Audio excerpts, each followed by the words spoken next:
Хәерле көн, Сәхнә журналын яратып укучылар һәм безнең YouTube каналдагы Сәхнә сере тапшыруын караучылар. Бүген без Татарстанның ат казанган артисты Руслан Дәминовта кунакта. Тиздән ул үзенең 75 яшьлек юбилеен бәйрәм итәчәк. Юбилей уңаеннан нинди чаралар үтәчәк? Без шулар хакында сөйләшәчәкбез. Безне карагыз.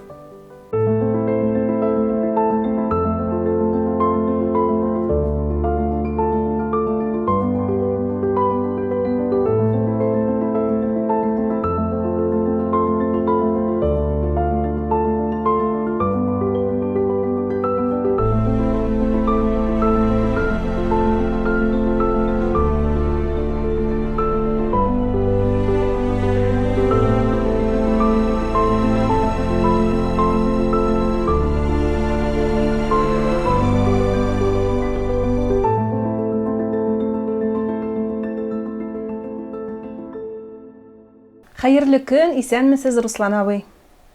Хәерле көн. Руслан абый, менә мин сезне кичкенәдән беләм. Чөнки безнең балачак ул телевизор карап узды, анда ул вакытта опера һәм балет театры куелышларын еш күрсәтәләр иде. Мин сезне шуңа күрә танып, белеп үстем. Ә менә хәзерге яшьләрдән сорасак, бәлки сез аларның күпләренә таныш та түгелдер, чөнки инде яшьләр хәзер телевизорында карамый, һәм инде андый куелышларны да сирәк күрсәтәләр. Әйдәгез сүзне менә үзегез белән танышудан башлыйк әле. Музыка сәнгатенә мәхәббәтегез бөреләнгән вакытларны искә төшерик әле. Кайчан булды ул, ничек булды ул? Менә шулар хакында әйдәгез әңгәмәне башлыйк әле. Туганнан бирле. Мин туганда, тугач бишектә ятканда, әти минем скрипкада уйнады. Һәм гомер буенча аның скрипкада уйнавын тыңлап үстем. Бер мәртәбә әле миңа бер укытучы абый, әти белән эшләгән кеше, әйтте. Син ди йоклыйсың ди, без ди педсоветтан кайттык та ди, сездә чәйшәбез ди. Әтиң ди уйнап җибәрде скрипкада ди, ә син йоклап ятасың кичкенә караватта. Шул вакытта җырлый башладың ди. Җырлыйсың, көйлисең, үзең йоклыйсың ди. Менә шул хәлне миңа Әкрәм абый сөйләде. Безнең мәктәптә эшләүче инде Камбиев Әкрәм абый, әтинең дусты. Аннары дусты гына түгел ул Әкрәм абый. Ул Әкрәм абый минем әтинең беренче улы Чулпан белән бергә укыганнар, бер яшьтә. Улы әтинең сугышта үлгән. 43-нче елны. Әкрәм абый исән кайткан сугыштан. Менә шул кеше, шундый хәл булды. Музыка безнең гаиләдә һәр вакыт шалтырады инде. Әти җырлый, әнкәй җырлый. Аннан соң абый инде миннән олы, Генрих абый. Ул двухрядка гармошкада, гармонда уйнайды инде, бик матур итеп уйный. Аннан баянда да уйнарга өйрәндек инде. Апам Германиядән алып кайтты баян. Һәр вакыт мине кичкенә вакытта әти кунаклар, укытучылар килгәч җырлата иде. Мин җырлыйдым. Менә шулай үстек инде. Ә сез бит барбыр менә юрист булырга теләгәнсез дип беләм мин, әйме? Һәм менә шушы музыка юлын сайлау ничегрәк булды ул? Ул беләсезме? Менә әни минем әйтәйде, укытучы яки врач бул дип. Синең характерың врачлыкка яхшы дип әйтәйде әнкәй. Үзләре укытучы булгач инде гомер буе. Менә мин инде абый бит инде консерваториядә укыйды, мин мәктәпне бетергәндә. Консерваториядә вокальный факультетта бас иде тавышы. Аның белән дә киңәшеп караган, ул әйтә, җырчылык бик сәламәтлек кирәк ди, синең сәламәтлегең бик яхшы түгел ди. Син ди башка профессия ал ди, миңа абый әйтә. Мин нинди профессия алырга инде? Мин бик яратам инде юристларны. Китапларда укыйдым, юристлар турында. Шул юридический факультетка кирдем, университеттан кирмәкче идем. Анда гариза бирдем дә укырга. Без чыктык мәктептен. 10 класста битерде. Чыгарылыш классы булды. 11 класста 66 елны шундай чыгарылыш булды. 11 класс битте. 10 чыгарылыш классы булды. Шуның белән 2 чыгарылыш bir урынга 14-15 кеше иде. Университетка да, башка институтларга да шулай иде. Мен инде шул юридическа неде кирттем. Миңа изложениега кирергә булган. Татар мәктәбен бетерүче бит инде мин. Мен теге белмичә, информация алмыйча, нитмичә шул сочинениега кирип кеткәнмен. Шул сочинениеда мен икеле алдым. Шул харап итте инде сез нәйме? Шул сочинениене икеле алдым да инде аннары не эшлим инде хәзер. Хәзер экзаменнар бетте башка институтларга. Тәтешкә игә кайтам инде һәр Тарханга. Тәтеш районы, Тархан авылы, Олы Тархан авылында туганмын инде. Шунда урамда очрады Гөлшат апа дигән Фахриддинова. Ул безнең культура бүлеге мөдире иде. Тәтештә.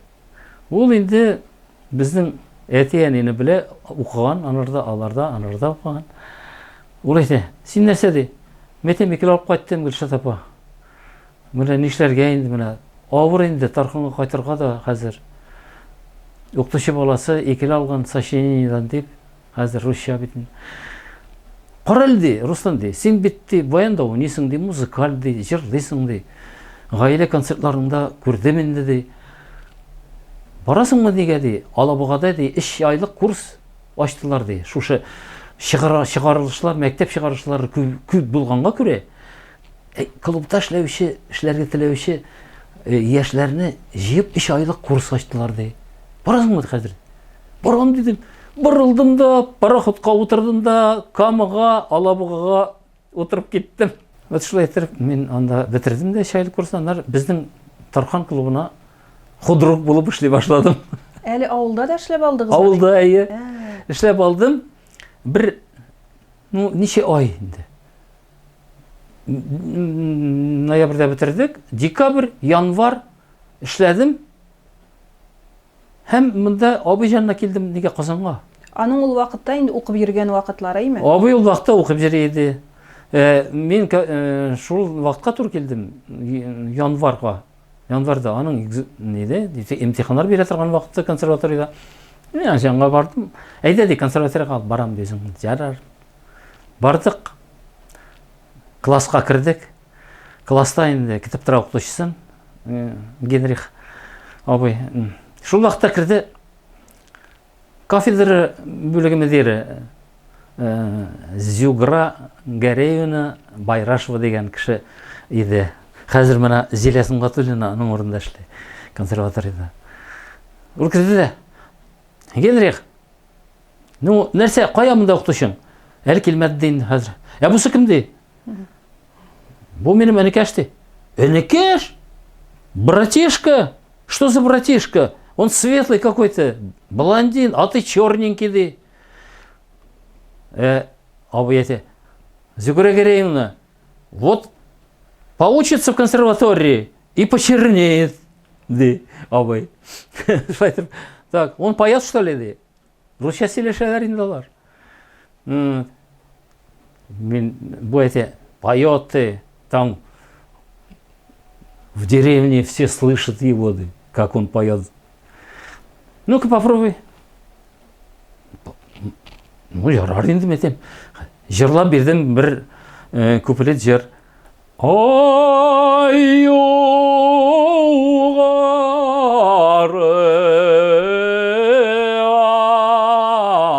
ай югары,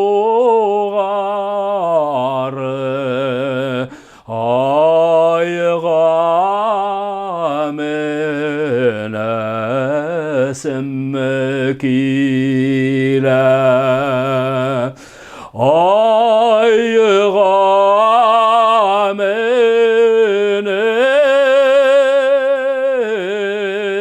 төбән карап сине күрәсем килә. Зигура Гареевна тыңлады да шуны бір нәрсе әйтмеше, әйдә киттек Нәҗип янына. Мин дә барыйммы дим. Да, әйдә син дә ди. Генрих әйдә син дә ди. Киттек Җиһанов янына, кабинетына кирдек. Исән мистеди мин. Менә ни, Нәҗип. Тыңлап кара әле, бу менә Генрихның дие энесе килгән. Тыңлап кара әле ди. Әйдә ди. Абый утырды пианинога. Аның гадәте шундый, даңдың уни. Нәҗип Гаязович китәлменнән торды. Рояль, ак рояль шул, ак рояльдан абыйны торгызды да, үзе әйдә ди, кайсы җырны җырлыйсың? Менә мин шуны җырлыйм. Уйнады, мин җырладым. Торды да, минем култыклап алды да, улай торып. И не кабинет буенча мине җиртә. Так, әнекәш ти. Русчайта, ты должен учиться у нас в консерватории, ди. Вот. Мин әйтәм, хорошо, Назив Гаязович, я на следующий год подготовлюсь к экзаменам и приеду. Нет, ты. Сейчас ты сразу после каникул в феврале начнешь учиться в подготовительном отделении вокального факультета, dedi. Мен енді аузын ашып қалдым, кетмеген едім. Шулай тұрып шығып кеттік те, ондан мені қағаз кетіріп берді секретарь. Принят такой-то приказ, принят консерваторию, подготовительное отделение вокального факультета. Шулай қағаз алдым да, абый экзамен берді, аны тыңладым мен имтиханны. Аннары кеттім тәтішке, Гүлшат апа культура дер. Метем Гүлшат апа, мен бітметем қазір кетем енді, не, увольняться етем неден, клубтан. Нишек ти? Алдайсың ди? Қыш күні ди, консерваторияға алалар ма ди? Мен етем, міне қағаз, Җиһанов Үзе қолы кул белән, куйган. үзе куйган қол. Менә мәтем қағаз. Кімні қуябыз енді қазір де худрук болды. Клубқа ди. Менә шундый хәл болды. Аннар менә шул келіп укый башладым инде. Шулай да менә сезнең тормыш сәхифәләрегездә әле бит армиядә хезмәт итүдә бараймы? Анысы ничек булды соң аның? Ничекләр инде укырга кергән җирдән сез армия сафларына китеп бардыгыз? Армияға мені шақырдылар консерватория бітіргеч. Ол 74-нче елны мен бітірдім консерваторияны. Направление біле келдім. Опера һәм балет театры. Опера балет театрына өзі біздің Мұса Жәлелге. Ондан соң менә 2 ай эшләгәч, ноябрьдә мені шақырдылар армияға. Приволжский военный округның ансамблена. Ул Койбышевтайда ул вакытта. 1 жыл хезмәт иттем анда, ансамбльда. Анда инде бик музыкантлар бөтен светинде. Әле генә бетергәннәр. Уфадан, төрле шәһәрләрдән, Мәскәүдән дә бар иде кешеләр анда. Андан соң мин ноябрьдә алдылар мине. Ноябрь ахырында Ринат Ибрагимов та килде. Аны да алдылар. Армияга менә шул Ринат Ибрагимов белән без инде 1 жыл хезмәт иттек шушы ансамбльдә. 75-нче елның ноябрендә кайттым Казанга. Шул вакытта театрга килгән иде инде Нияз Даутов, Нияз Курамович Даутов. Без яшьләрне үзенә алды да ул безнең белән шул эшли башлады режиссер буларак. Иң беренче спектакльләрне хәтерлисезме? Ул аның куйган спектакльләре Алтын чәч булды. Аннар Саматта мен җырламадым, анда Хайдар җырлады. Аннар Муса Җәлил операсын куйды ул. Муса Җәлил операсында шулай ук драм тенор җырлады, Бегишев Хайдар. Мен анда җырламадым, анда мен Сатпаевны җырладым ул неде операда. 86 елны ул вафат булды. Ул бик интеллигентный кеше иде, бик тәртипле иде ул. Ул сез дип сөйләшә иде безгә. Башка кайбер режиссерлар килде анда, русча, анда итальянча опералар куйдылар. Даутов менә җырчыларны хөрмәт итә иде ул.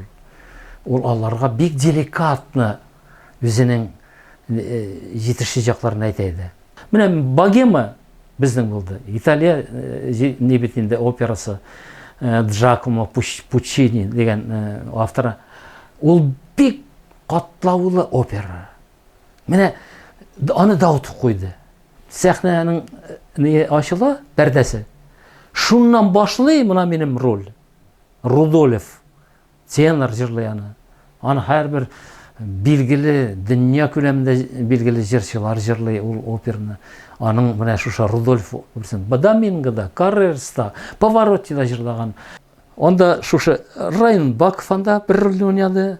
Сәхаби, анда Трескин, анда мин. Менә 4 җегет, 4 тавыш.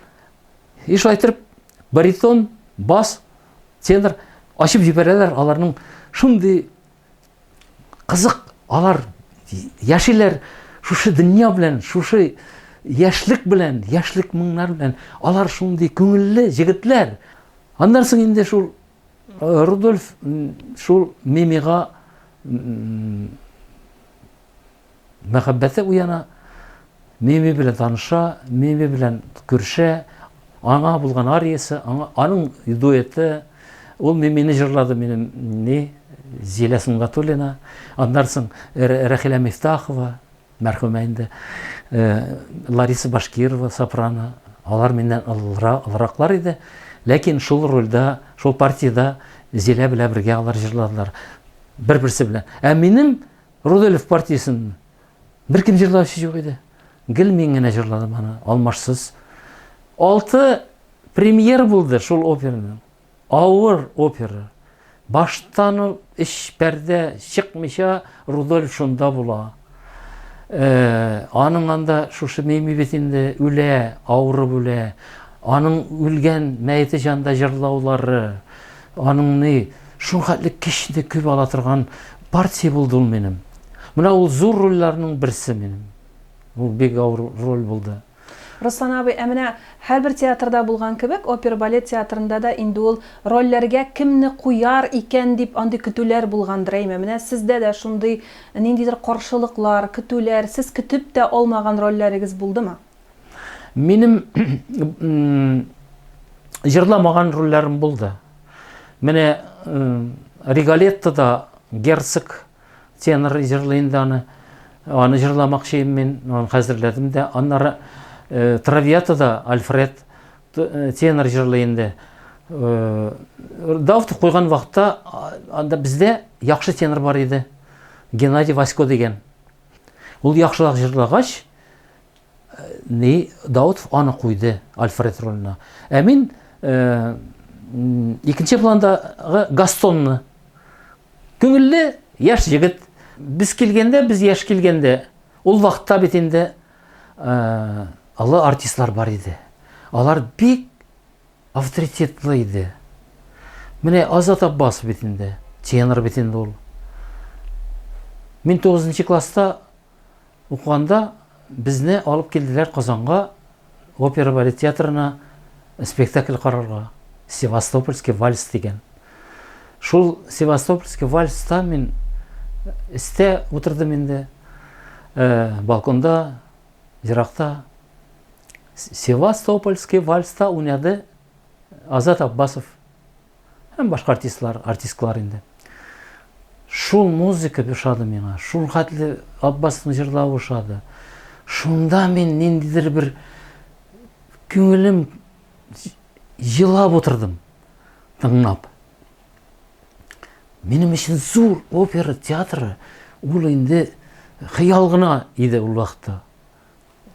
Уйламадым да, мин анда эшләремне качан да булса дип. Килеп кирдек, коллективка собрание булды бит инде. Һәр вакыт сезон ачылганда собрание була. Анда артистларга мен инде тәкъдим иттеләр, менә Руслан Даминов, Вот. Алар арасында бар иде Азат Аббасов, Фәхри Насретдинов, Идеал Ишбуляков, аннан соң Верниковский, Бородин, Владимир Лейбов, Галевинский, Борисенко, аннан соң баслар бар иде, татарлар, Насибуллин деген, аннан Гизадуллин деген бар иде, он бар иде. Аннан соң хатын кыз тавышыннан инде сопраналар бар иде.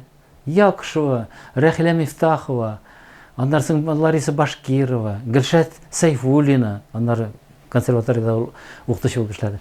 Алар бөтенесе шушы коллективка мына килү минем өчен бәхет иде. Алар мине шуңа яхшы каршылдылар. Шундый мине инекәш дип, менә шулай итеп миңа карата шундый мөгамәләдә иде алар. Гел мине нитәләр иде, яклыйлар иде. Аннан соң киңәшләрен бирәләр иде. Шулай итеп менә аларга мин шуңа рәхмәтле. Бигрәк тә менә тенор бит инде Аббасов. Ул менә бу яшь хәзер тенор, мине мурынга җырлый ачак инде дип миңа каршы чыкмады. Гел мине инекәш дип әйтә иде. Инекәш. Аннан соң һәрбер нидә үзенең ниләр. Спектакль алдыннан кофе, чәй, бер нәрсә эчмә. Монда театрга бер нинди чәйләр, кофелар, коньяклар, ниләр алып килмисең, диде миңа. Ник мәтем? Театрда бөтенесе дә бик дус түгел ди. Бар ди, дошманнар да ди. Алар ди конкурировать итәләр синең белән ди. Шул гадәткә керде. Яхшы, бик каты киңәш булды ул. Фәхри Насретдинов инде бик шундый кеше иде. Гел үзенең тавыш турында уйлый торган кеше. Башка кеше турында уйламый. Барада чатка тавышын гел шуннан итеп җибәрә инде. Салкында кеше белән сөйләшмәйде ул. Шарф белән авызын каплаган, шарф бәйләгән. Исәнләшкәндә дә булай гына исәнләшә иде. Менә шулай итеп сөйләшмәйде урамда. Менә шундый. Андый гадәтләр кирәк менә безнең тавышка. Минем менә шул теге богеманы җырлагач берничә көннән соң тавышым бетте. Шун хәтле бик күп нагрузка, шун хәтле ни булган? Мин безнең фонетр бар иде. Флёра Гаевна Тагирова деген. Вот шул фонетр миңа карады да, Рустам ди, мен сені қорқытмем де, ләкин сенің оң жақ связкаңда паралич ди. РКБ-да жаттым лечение вақтында. Иглуколание, китайское лечениелар алдым, тибетское лечениелар алдым. Мен 6 ай жырлай алмадым. Иде инде мен түрлі шул эшләр белән шөгыльләндем. Жырламыйча, аннан әкрен генә жырлый башладым. Рустам абый, элек-электән дә булган инде ул менә ниндидер яраклашу дигән әйбер, яраткан кешең, яраткан артистың булган дигән. Һәм алар исемнәр дә алганнар, нинди зур исемнәр алганнар. Рустам абый, атказанган артист исеме белән калган. Менә күңелегездә ниндидер үпкә дә бардыр кебек. Күңелемдә минем ул калды, ләкин үземнең гаебем булды. Ни өчен? Минем бер якын дустым мені җибәрде, интервью бирергә доклад белән җибәрде. Мин якын дус булганга, аның сүзен тыңлап, шуны әйт, моны әйт, тигән әйт, моны әйт дип әйткәч, мин шуны бардым да әйттем. Театр турындагы мәсьәләне әйттем мин ни дип. Безнең татарларның операсы булырга тиеш. Үзебезнең операларны куйыйк. Татар операсы, biz milli artistlar, milli teatr bizning. Миңа bir чиновник келді де, siz de bizning sistemаны критиковать еттіңіз де, siz de халық артистін де бір қашанда алмаяшақсыз деді. Жарар дедім. Алмасам алмам дедім. Ол вақытта миңа шундай әзірек кенә не болды инде. Қиынрақ болды. Соңыннан миңа бірін дейсім керек ме? Чөнки әнә безнең минем жаратқан артистларым, Азат Аббасовлар, Фәхри Насретдинлар, кем дә булса аның хәберенә барып чәчәк куямы? Мин аларның хәберендә булгалыйм. Бер кашан да чәчәк күргәнем юк. Анда басып торган кешене күргәнем юк. Безнең кайбер кешеләр халык артистын алдылар. Аларны әйтмәйм. Аларны кемдә булса белүче бармы? Әле исәннәр алар, кайберсе. Аларны белүче дә юк, исемен дә белүче юк. Аның нәрсә эшләгәнен дә белүче юк. Мин Аллаһка шөкер, үземнең концертлар белән гастрольләрдә җырып, нинди дә булса үземнең исемемне калдырдым. Андарсын менә мен бит инде мәчеткә дә баргалыйм, җомгаларга. Мәчеттә минем авылдашым Илдус Фәиз эшли. Хәзрәт имам булып. Ул әйтә: Руслан абый ди, без ди Аллаһ Тәгалә алдында бер тик кенә. Biz ди Аллаһ Тәгалә алдында бер нинди званиялар кирәкми анда ди.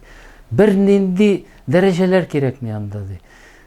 Син менә Аллаһ Тәгалә алдында гөнаһлымы, гөнаһлысызмы? Менә шул сорау килә ди. Син ди менә шуның турында уйла дип әйтте. Күп кенә менә сәнгать кешеләренең, иҗат әһелләренең гаиләсе имин булмый, шаулап, гөрләп, карьералары алга бара. Бүгенге көндә сез Аллаһка шөкер, оныкларыгыз бар, балаларыгыз бар, үзегез сау, сәламәт. Әле спорт белән шөгыльләнәсез, бер дә 75 яшь биреп булмый әле сезгә. Шулай бит? Шулай дөрес. Әлхәмдүлиллаһ диләр инде вакытта. Менә минем шул ничек әйтергә кирәк? Беренче курста малайым туды. Ул малайым беренче класска киткәндә кызым туды Наилә. Менә ничек әйтергә кирәк? Миңа авыр булды. Минем иптәшем Фәридәгә дә авыр булды. Укырга да 5 ел консерваториядә. Шул вакытта квартира да юк иде бит инде. Квартирада андарсын алдык инде. Фәридә шул анарга кыйнарак булгандыр инде. Мин бит инде эштә күбрәк булдым. Акча да җитеп бетмәде инде. Ашарга, эчәргә, киенергә. Менә шул авырлыклар булды. Менә ләкин менә хәзер мин уйлыйм, авыр булса да Аллаһка шөкер дим. Балаларыбыз бар. Анукларым бар. Бер правнучка бар. Музыкага барасылар килмәде, бәлки мин инде может алар минем тавышымнан может арганнардыр. Кичкенә вакытта җырлыйдым, тегене распеваться итеп, малайым энергетический институт бетерде, кызым юридический милиция академиясын бетерде. Менә бит сезнең хыялны дәвам итүче булган икән. Менә булган шуның белән. Руслан абый, сез бит әле менә алай да лаеклы ялда булсагыз да тигү тормыйсыз. Әтиегез хакында истәлекләрне барлыйсыз. Менә ул бик талантлы кеше булган икән. Скрипкада уйнаган, әле шулай ук аның шигырьләр язуы да билгеләйме?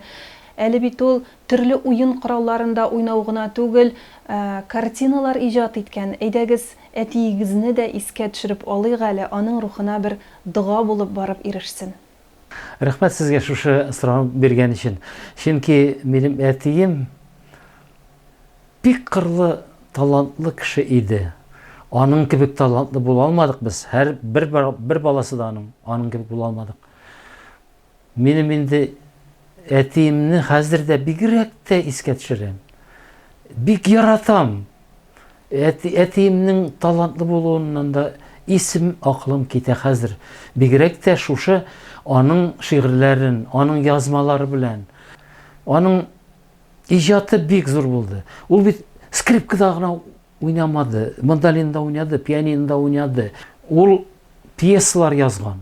2 пьеса язган. Ул вакытта әле гарәп шәрифтә булган. Ул гарәп шәрифтә белән язган, китабы чыккан, 28-нче елны чыккан 2 китабы бар, 2 пьесасы бар миндә.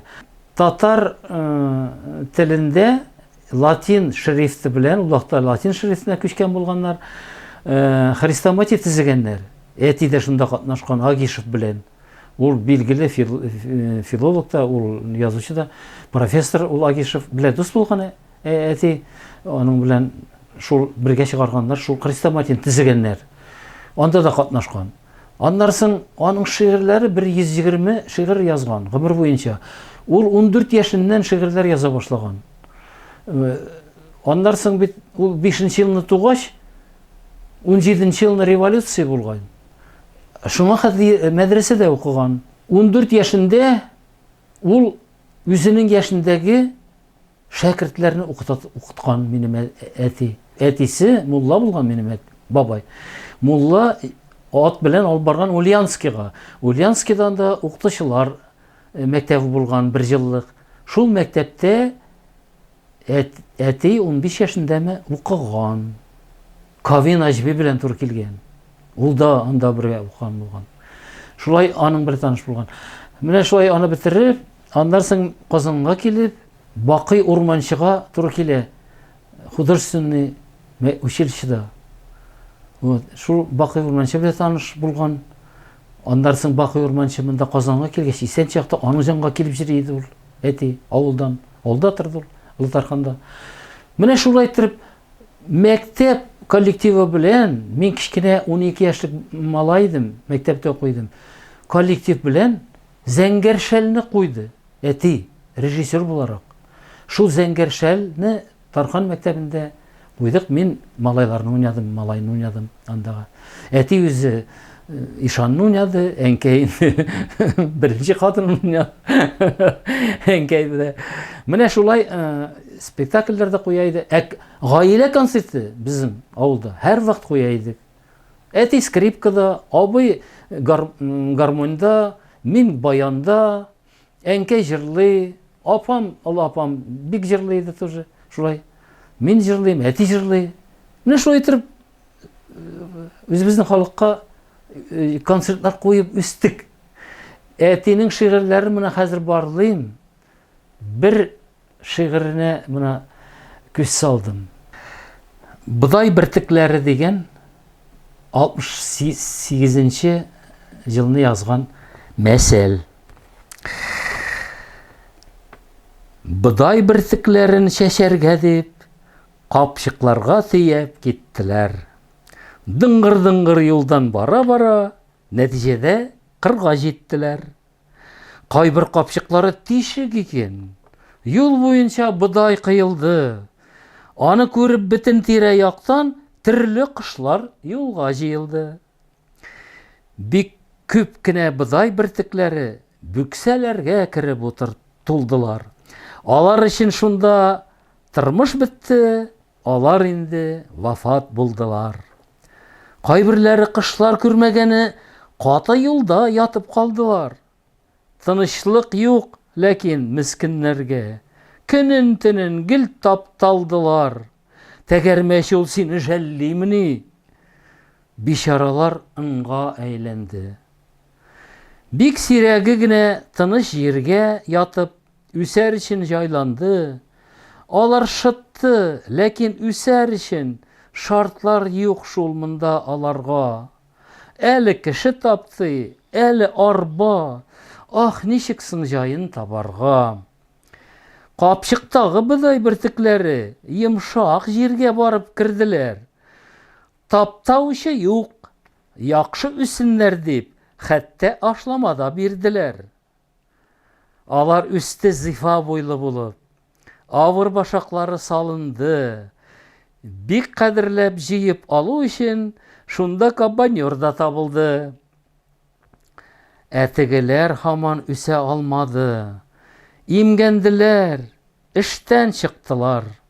Ахыр чиктә авыр машиналар таптадылар, тәмам саттылар. Бу бөртекләр бар да яхшы иде. Шартлар булмау әнә нишләтә. Кешеләр дә шулай әрәм була, уңай шартка туры килмәсә. Ни өчен үзегез белән чагыштырдыгыз? Һәрбер кешенең тормышында, язмышында туры килә шартлар, яхшы шартлар туры килә. Һәм яхшы булмаган шартлар туры килә. Синең язмыш кая китереп чыгара. Менә шуннан бик билгеле менә урын булып чыга. Әгәр дә шундый яхшы шартлар беләсәң, үсеп китә кеше, зур кеше була. Менә бернинди дошманнар да, бернинди каршы килүчеләр дә анарга тәэсир итә алмыйлар инде менә шул. Руслан абый, тиздән 75 яшьлегегезне каршы аласыз. Менә үкенечкә калмаган бит гомер юлы. Бик матур үткән. Сезне хәтерлиләр, сезне яратып искә алалар, сезнең турында сөйлиләр. Менә үзегез юбилей чараларыннан ниләр көтәсез? Хәзер 75 тулганда кир булырга, андарсын аң, миләр эшләсен, телләр эшләсен. Менә шулай матур иттереп, картлыкны каршы алырга. Ни өчен дисәң, без бит инде картлыкны яратмыйбыз барбыр. Ни булса да картаясы килми. Һәрбер кешенең яшь булып каласы килә. Аннарсын кемдедер мин картайдым инде, мин хәзер инде ни балай, балай тегеләй дип шулай гел зарланып утырасы килми. Менә ничек әйтергә кирәк?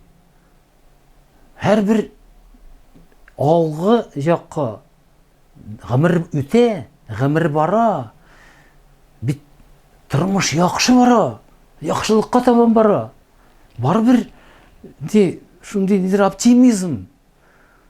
Менә шулай картайсак та, барбер картаймыйк әле дип сөйләшәбез менә иптәшем белән дә инде Рамилә белән. Балалар белән аралашып яшәйбез. Исән булган дуслар белән күрешергә тырышам мин. Алар белән сөйләшергә. Зилә инде Сунгатуллина, ул минем белән бик якын дус минем. Оның белән бергә күп рольләр уйнадык, Кара йөзләрдә дә уйнадык. Аннары Наимчикта Гөлзаданы, мин Аскарикны уйнадым. Бай малайы, шундый франт. Аннарсын Алтын чәчтә.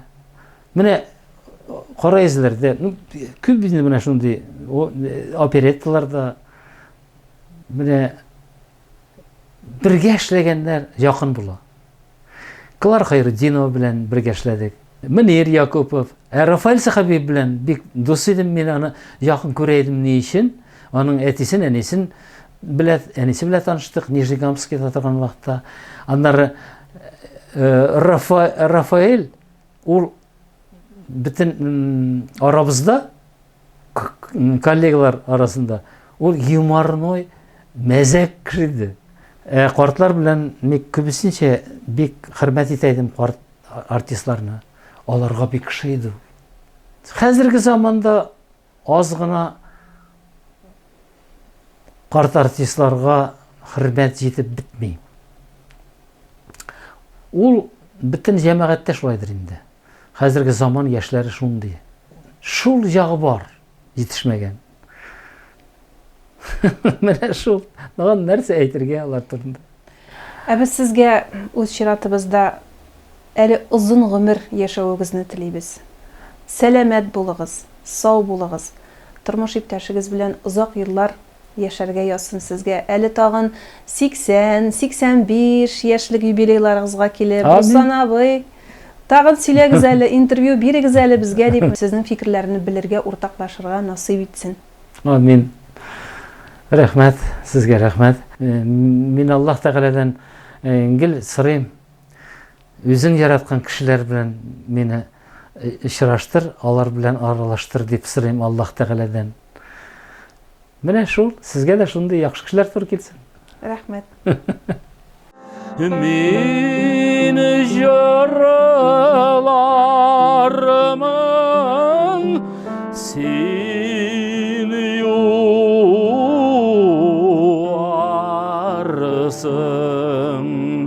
Күз